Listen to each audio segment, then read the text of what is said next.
Welcome to the DevReady podcast. Welcome, Katerina. Thanks for joining me on the podcast today. Thank you, Anthony. I'm so happy to be here. Oh, it's a pleasure. So I'll let you introduce yourself and give us a bit of background so I don't stuff that up.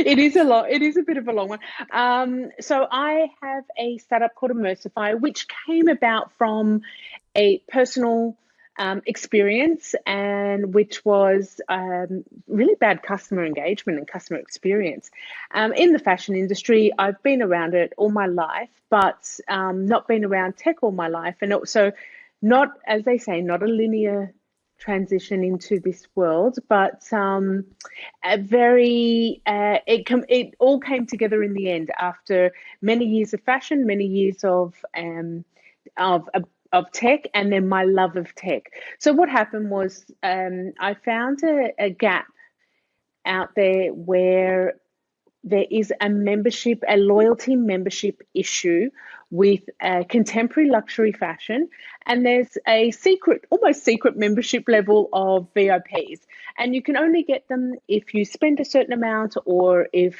someone verifies you and says, yes, we love you, you can come on board. And I didn't think that was fair anymore. I thought there was a lot of bias in there. Also, we're in a place of instant gratification. So I'm like, okay, I'm really heavily into crypto, and I'm like, it's crashing. I need to know what this stuff does. What does this tech do? And then all these things started happening in the fashion industry, and I started putting it out there, and this is how Immersify was born. I'm like, oh my goodness, my two loves ended up merging, and that was that. That was a bit of a roundabout way, but yeah, it's yeah. It's always good, yeah, when you can find two things that you enjoy working on and bring them together.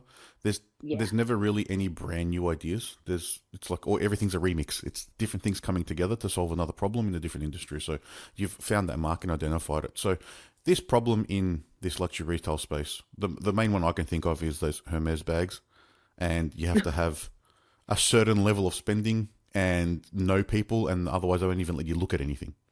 Like, is Yeah. that, for those who don't know, they're what, $40,000 for a handbag, and it's a Yeah, certain but level of people that spend to be able to get to that be able to even look at that product. well, in defense of Hermes, they're an investment, by the way. They do Yeah, tend to outperform the S&P 500. We'll just, um, they do. but it is it's all part of it. There, there are many stores. I went to buy a well-known branded watch for one of my sons for his birthday, and I'm still waiting a year later, and it's just like, you're not that special. So it's just like it's the difference. There's a big difference. It's shifting now, and I think the companies like Hermes and your Rolexes and your Patek Philippe, they're all going to be changing, where the consumer is now going to be the center of the universe as opposed to the brand. Yeah. And that's what we're tackling. Yeah. Okay. So yeah, that whole being consumer centric, that probably sort of revolves all around the experience. So it's having that store effectively that have, which is a showroom, but it doesn't feel like a showroom. It's, you're going in there and you're getting an experience. So how does your platform facilitate that movement? So with we want to get into that contemporary luxury level, which means that it's not quite your Hermes, so you're maybe one or two rungs underneath that, because they're the ones that are experiencing the everyday. We don't go into Hermes every day, Of course, and well, some of us don't. we're not in Monaco. Yeah. And so what it does is basically, as I was saying earlier, there's a level of membership that's available that isn't known, and it is a bit like the Hermes. You have to spend this amount, or you have to be known, or what have you. But what happens when those people aren't there anymore? Those sales associates. There's such a high Hmm. staff turnover at the moment, as well as, especially after COVID. There's been such a high staff turnover, and so what happens? I've been going into a store 10 times every day or what have you, and suddenly they don't know who I am because of staff turnover. So that's one part we're addressing, where with the membership and the platform, you notify the store that you're coming in, and they're getting alerts, not only to that you're coming in, how you want to be treated, if you're feeling like being pampered today, or you just want to have a look, don't bother me, I'm not in the mood to talk to anybody, or Yep. yeah.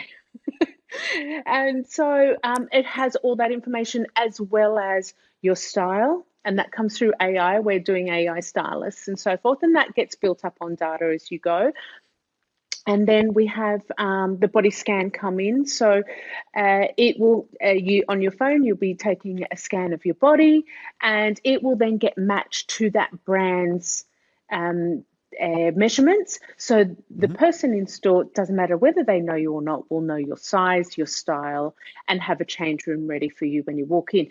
And it's not just women, it's men too, because there are a lot of men, although it is changing a bit, men do like to shop, and men's luxury fashion is on the increase more than women's.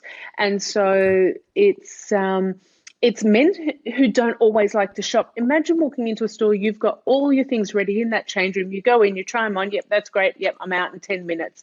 It's like a dream for a guy. Whereas Yeah, it for a makes it woman, quick and it's more easy. about exactly. And then when so you do go to order online as well. If you're thinking about something, you didn't buy it, but oh no, I do want it online, and you just go online and order it. You've got your sizing already there because it's all matched. It's all matched up. So and that experience is what's missing in store, because retail needs an absolute overhaul. And it's I don't know. It all, as I was saying before, it started when I went in, and I was a quite a good customer of this store, and I went to buy something, and they just went, "Have you shopped with us before?" And I just felt really there. Like I'm like, Yep. I would have spent so much more. And that's true. That's what we do, as especially, as men, as women, as humans, when we're getting catered to, we actually spend maybe a little bit longer there, or where we will spend more. And I've had brands say to me, if they've had people lose thousands, so their staff lose thousands of dollars because they didn't know that was that client that Yep. was coming in and looking after those important clients. So, and also having this type of membership, which is NFT membership, and don't get scared of the word NFTs. It's not about, Yeah. the Funny pictures. punks and the yeah, exactly. Yep. An NFT just means that, and these are dynamic NFTs, which means we can change the offering on the actual NFT. So it's just some tech that's there, but it It's a gives all loyalty these card, options. effectively. Like a digital loyalty card. Yeah, That's what that but you're gives you. Yeah. yeah, and you're paying for it though. This is Yes. not an earn and burn points loyalty. You're paying for hmm this membership, which, you know what, at the end of the day, if you're not happy with their membership and the brand has to work at keeping your loyalty, you can actually sell it. Okay. And Yep. a certain percent will go back to the brand, but you'll be able to sell it. So you're going, you know what, like, no, I'm not feeling it. It's okay. And then so that gives people that incentive as well to go, it's okay. I'm not having a huge risk, because it's a mainly female market, we are more risk averse than men, so we're going to be a bit more cautious, and Yep. that's why that's in place as well. Okay. So Yeah. having that tech and that vision in mind, and then being able to provide that ability, so that experience you've had, if you went to, say, a small local retail store, they'll remember your face because it's very personable. Are you seeing that there's a problem on those luxury brands where maybe the sales associates think they're at a different level than some of the people coming in, or that is because they have the control of what you can and can't see, that they're a bit more like, oh, have you actually spent with us before? Both. Yep. So yes, there's definitely been some of those luxury ones like that I have been in so many times, and they've come in and going, oh, and you are, or whatever. You know what I mean? It's just Yep. their attitude puts you off instantly. Yep. Whereas if they knew me, then it would be very different. And I think, that's long gone. There hmm is that is so yesterday. You know what I mean? It's so last Yep. Tuesday, that type of um treatment of consumers. They're going to work a lot harder for their dollar these days. So they have to give you that experience as well. Yeah. And unfortunately, a lot of these places still have that attitude. Whether they mean to, and some of it could come from the top. I don't know, but You don't know. you want to.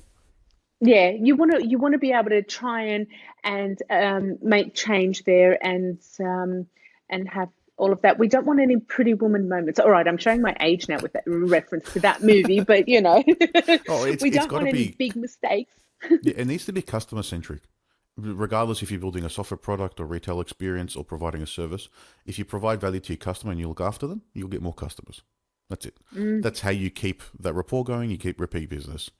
So with that retail experience, there was a story I think I saw on TikTok or Instagram the other day. There was some celebrity that walked into a Chanel store in America and she was just dressed in like trackies. And they said, "No, I don't know who you are." And they kicked her out of the store. Then she came back the next day all dressed up. They let her in and she just walked straight out. She didn't buy anything, just to prove the point Yeah, that she was who she was. So it happens that was everywhere. And Bethany. it is a problem. Yes, that's it. I couldn't think of her It, name. it yeah, yeah, Bethany. She was from Housewives or something. Frankel or Frankel or Not something. that Bethany Oh, I don't know. Franklin. She started Skinny Yeah. Margarita. Yeah, she was the Okay. creator Yeah, I of don't know Skinny the show. I just Margarita. knew she was some celebrity. Yeah. All right. I don't know anything about housewives either. Okay. So, but yeah, exactly. Like, she didn't have an appointment or something, and she went Yeah. on. I actually have been following that story as well, Okay. and she went on, and Chanel Marketing didn't even reach out to her. Like, it was just she had all this opportunity there, but there's a lot Yeah. happening at Chanel at the moment, so I think Oh, they're just taking a step back. yeah. And I think, like you said earlier, so since COVID, the whole retail has had a big change. I think probably that in my mind, the direction will end up being if there's a retail store, it's there for a showroom, and some point in the future will be you order, and by the time you get home, you'll have your products, so they'll arrive. Like the Amazon has that 2 hour delivery, but it'll be for most retail stores. I think that's probably the direction things are going because you don't get drawn to a shopping center like you used to 20 years ago just because that's where everyone went.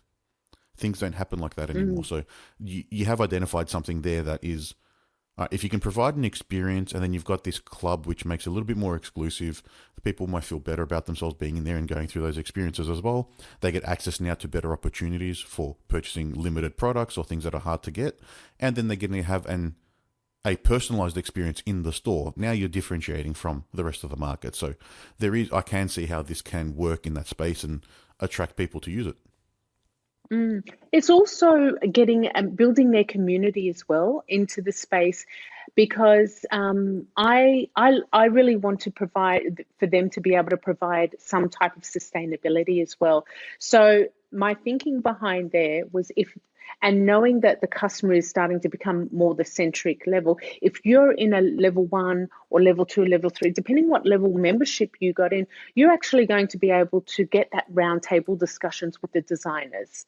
You're going to be able to Oh, have well. those, in discussions and go, okay, guys, look, I really loved that. And, then the brands are seeing what really worked, what they didn't like, and they can then look at future orders, future designs, future everything to cater more to what people are buying and what the market is telling them in better times. So, yes, you can't take their creativity away, but you've got to listen to the consumer at the end of the day. And Yeah. there's no use having racks of clothes sitting there. So let's get it to where what's going to be bought and not have all this fashion sitting there. And we see all the wastage that's come Yeah.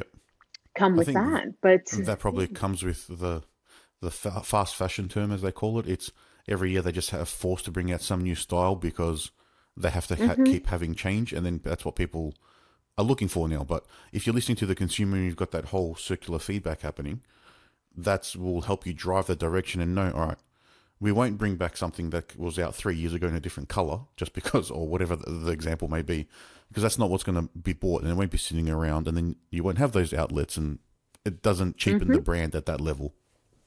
Absolutely, because it's horrible to go and buy something and then the next day it's on sale. Like it's not a great feeling. So let's get back No. the quality in there, and so they don't have to do that because they need it's turnover.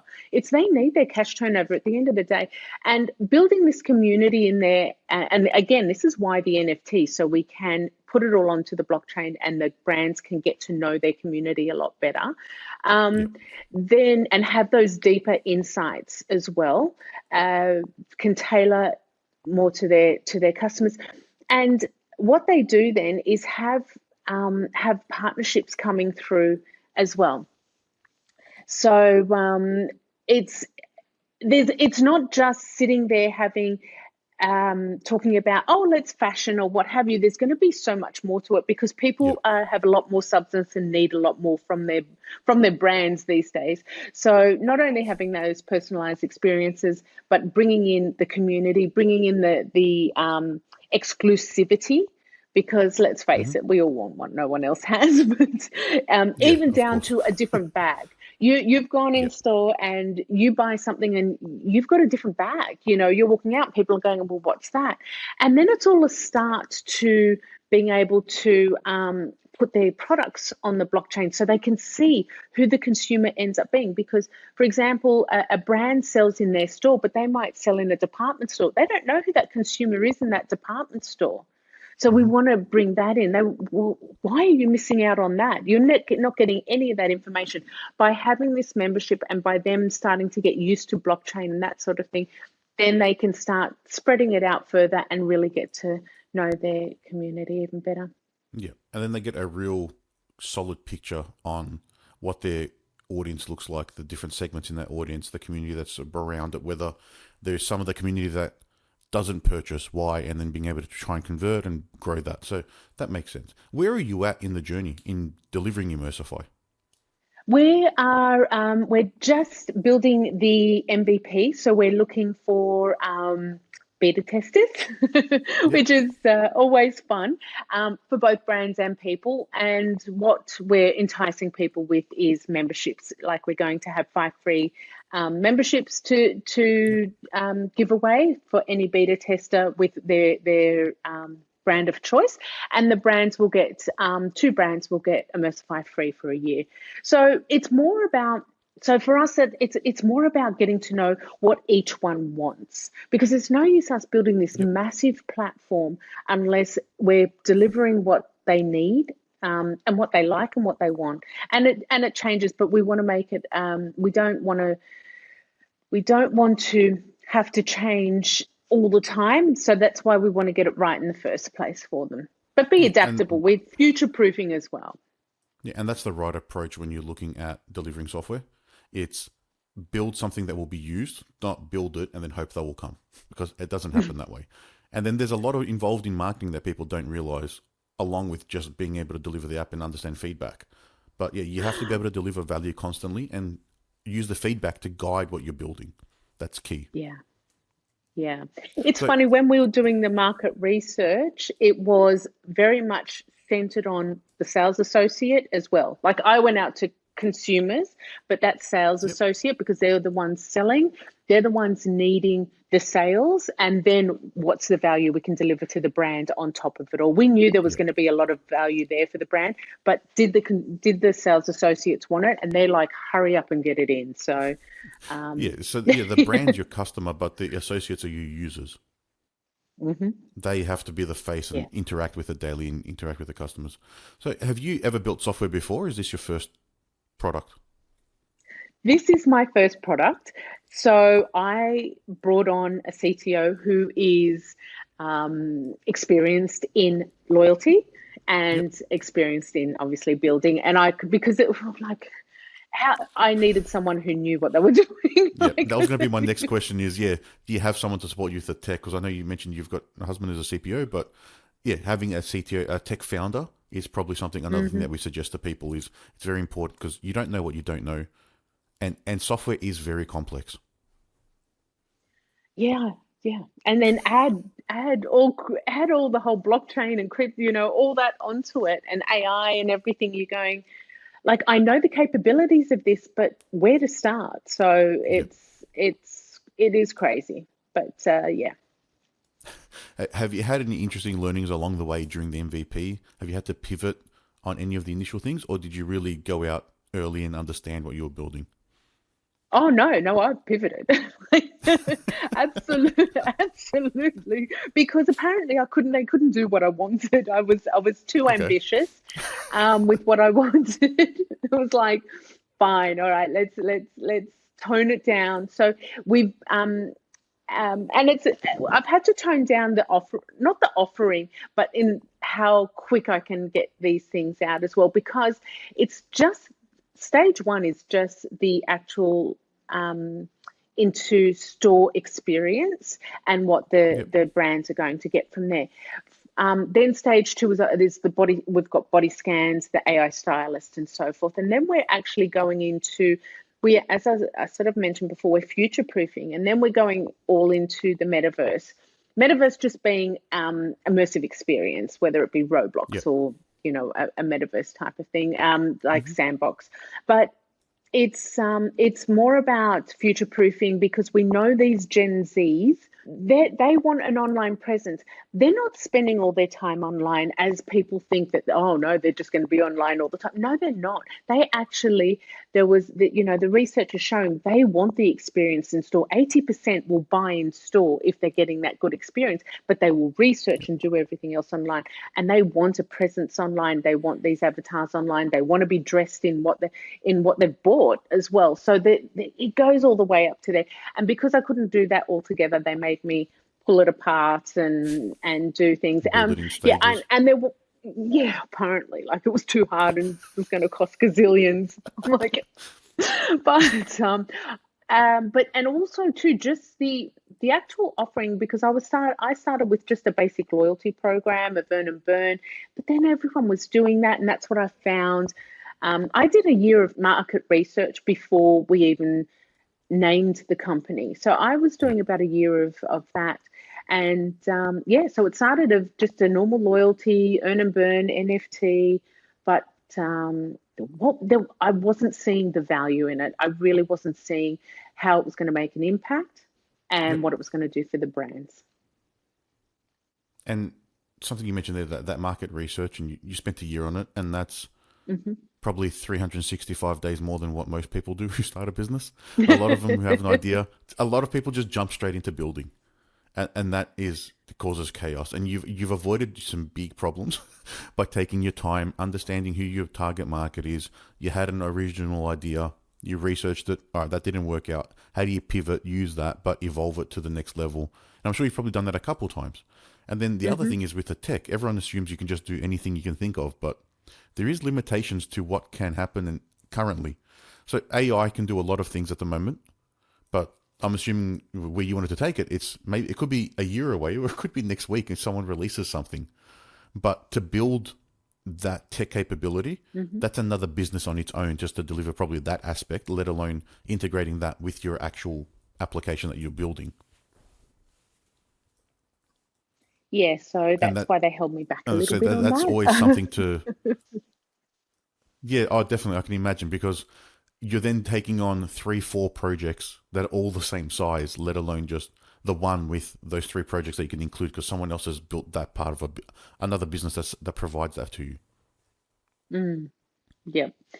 It's and it's funny because when I was doing the market research, it all started with my personal experience. I think, as I mentioned before, then I went Yep. to my girlfriends going, "Are you experiencing this?"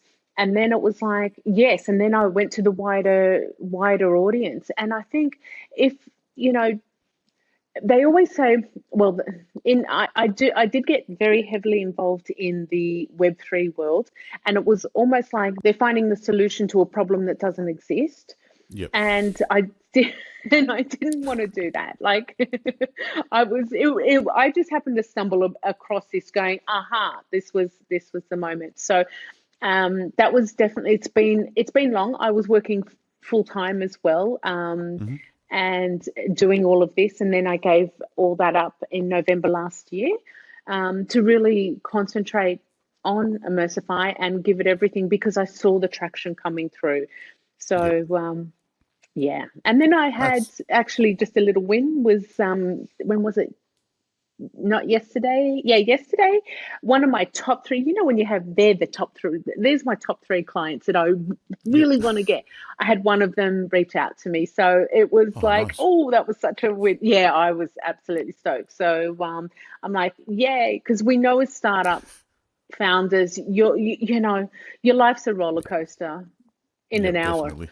So Yeah, it can change. Yeah, very quickly. Like we've just released a an AI product that helps in our consulting. We've been building a tool internally that we use daily, and we released the first version, which helps startups generate a brief for their idea and explore it, so they can actually communicate it and talk about it properly. And I didn't. We'll put it out. We got the beta version out, and we didn't have any signups. I thought, and then we got one, and it's like just having that one sign up out of a random thing by putting it out there. It's a yeah, win, and you get excited. You're like, all right, maybe people will like this. But then, yeah, if you can actually get one of those customers that you're targeting, and then they're reaching out, it takes you to a different level again. yeah, yeah. And where were you, a year ago when I was starting my pitch deck? I was working on my idea. I was on the It couch would have every been night coding. amazing. Oh my God, that would have been absolutely amazing to have. Yes, and in Yeah, about you can go through it. AI will help you answer the questions about how to describe and explore your product, and then you can refine it. You can go through it in as quick as 5 minutes, or you can do it in 3 hours if you want to take your time and answer. There's only 8 questions, so it's not something complicated, but it does help. So having that feedback without you even knowing what it does is very good. So going through that journey now, just saying on that pitch deck and being able to formulate your actual like value proposition and what you're delivering, did you have a lot of trouble, or is it because you had spent that time researching, you understood the market, you knew you had made those right pivots, you had the restrictions on tech? Was it easier then to create that pitch deck, or I know you're still selling the vision in absolutely that. not. Absolutely not, because my vision is absolutely huge. Okay. I have probably, I'm not kidding, Yep. 20, at minimum 20 versions of my pitch deck. And yeah, no word of lie. I don't know. I couldn't get it together. And I've been in marketing for 25 years, mind you. So for me, as a You have the marketer, experience. and even my co-founder, we both had this experience, and it Yep. was just like, how are we not nailing it? And it was because it was so big, and because we were so close. It was like, radio, take it out, take it out to someone who doesn't know anything about it, and then bring it back to us. And I still tweak it every time I send it out, almost, because I'm just like, oh no, no, no, this or that, and I do have to stop. Um, Yep. but yeah, minimum 20 iterations of that pitch deck for sure.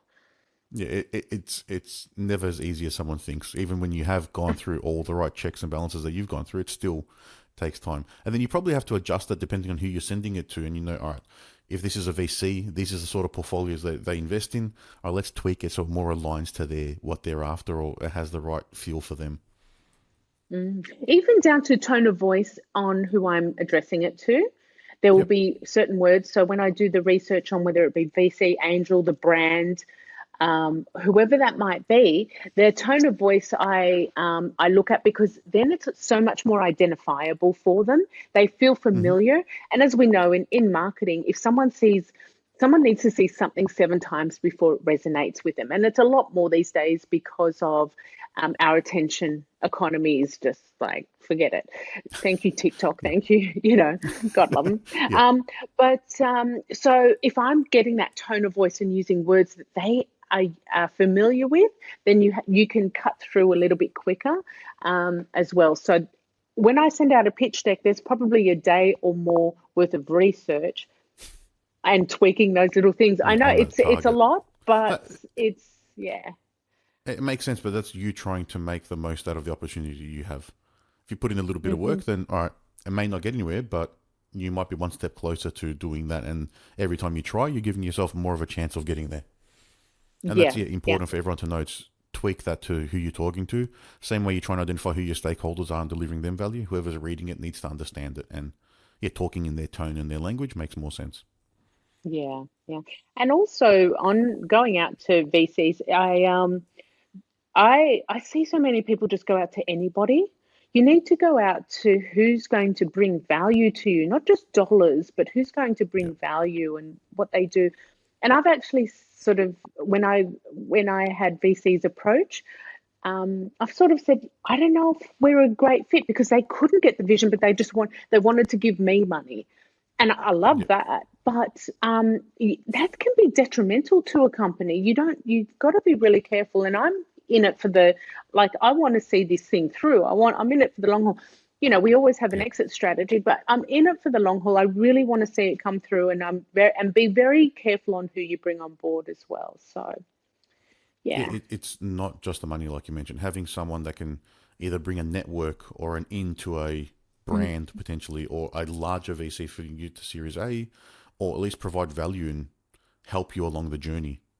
So, where to with Immersify from here? Where to? Well, when they rein me in on what we're building, it is right now. It's all about getting beta testers on board and getting in front of continually researching. I never stop researching, and that's with brands, with people in the industry, with innovators. I continually do that. So right now we're actually building that MVP and getting it in front of brands and getting in front of people and just really pushing it out there. We've got a marketing strategy all coming up soon because you can't do it all yourself. But up until now, we're bootstrapped. Up until now, you've sort of got to Yeah. do it as much as you can. And now it's like, let's pull the Yeah. plug, let's go for it. And we want people to come on board and come along our journey and give us all the feedback. So yeah, it's going to be super exciting and really change. It's Yeah, an exciting yeah, time. yeah, yeah. Well, you would know, like, yeah. Yeah, getting to that point of launching, and then all right, you've got users. How do you start tweaking? How do you keep adding value? All right, now it's taking feedback from the customers even more than you were before, and all right, now this is what people who are using it want, not what I think they would have Yeah, needed.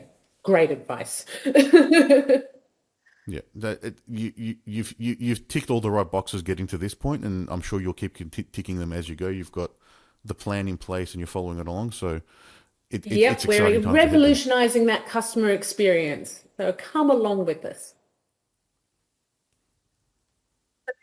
I'm sure there'll be people listening on board, listening to the episode and want to help jump on board. If anyone wants I'm to on reach out, how LinkedIn, can they do that? Katerina Ali. And also Immersify is on LinkedIn. If you can't remember Katerina Ali, I'm on Instagram under Immersify. And I've got a personal one on there as Katerina Style, but that's very opinionated. I'm Twitter as well. So I'm across most of it. We're just about to launch TikTok. Yeah, so it's all Yeah, under everywhere. Katerina. If you search Yep. Katerina, Oh, so nice. Katerina Ali, you'll find me. Yep. All right. Well, if we'll put all those links in the show notes, we'll get them from you. And once again, thank you for your time today, and wish you luck with the continued Yeah, thank you, expansion in Anthony, your and I beta can't testing. wait to be getting your pitch deck assistant coming through as well. Yeah, Yeah, we're happy to absolutely. All send it right. out to you. Thank you. Thank you.